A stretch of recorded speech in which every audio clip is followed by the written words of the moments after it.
Hi friends, welcome to Sriranga's kitchen. இன்றைக்கி நம்ம கிச்சனில் ஒரு டேஸ்டியான முருங்கைக்காய் கார பொரியல் ரெசிபி தான் பார்க்க போகிறோம். இது சாதம், வெரைட்டி ரைஸ் எல்லாத்துக்குமே ரொம்ப டேஸ்ட்டாக இருக்கும். வாங்க எப்படி பண்ணுறதுன்னு பார்க்கலாம். இது பண்ணுறதுக்கு ஒரு பேனில் 3 டேபிள் ஸ்பூன் எண்ணெய் விட்டுக்கலாம். எண்ணெய் நல்லா சூடானதும் 1 டேபிள் ஸ்பூன் கடுகு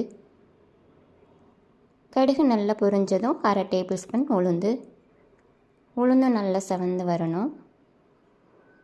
இப்போ நான் கொஞ்சம் சின்ன வெங்காயத்தை பொடியாக நறுக்கி எடுத்திருக்கேன். இப்போ இதை சேர்த்து விட்டுக்கலாம். சின்ன வெங்காயம் சேர்த்து பண்ணிங்கன்னா உங்களுக்கு நல்லா டேஸ்ட் கொடுக்கும். இப்போ வெங்காயத்தை நல்லா வதக்கி விட்டுடலாம்.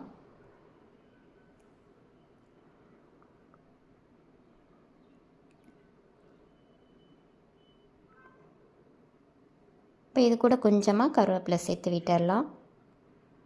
கூடவே 5-6 பல் பூண்டை தட்டி சேர்த்து விட்டுக்கோங்க. நல்லா வாசமாகவும் டேஸ்ட்டாகவும் இருக்கும் உங்களுக்கு.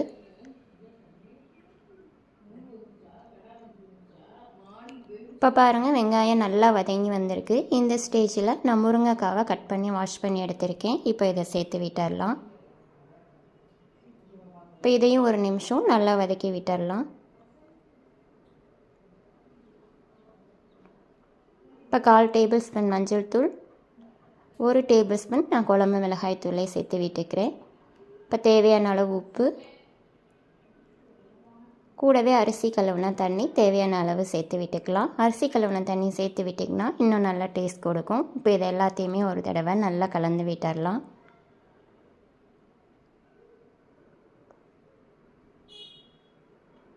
இப்போ இதை மூடி வச்சிடலாம். காய் நல்லா வெந்து வரணும், அது வரை இது இருக்கட்டும்.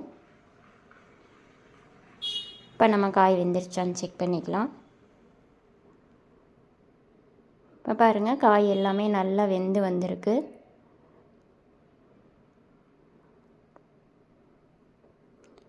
இந்த ஸ்டேஜில் இது கூட 1/2 டேபிள் ஸ்பூன் சோம்புத்தூள் சேர்த்து விட்டுக்கலாம். அப்போ இன்னும் நல்லா வாசமாகவும் டேஸ்ட்டாகவும் இருக்கும். இப்போ இதை ஒரு தடவை நல்லா கலந்து விட்டுட்டு நம்ம அடுப்பை ஆஃப் பண்ணிடலாம்.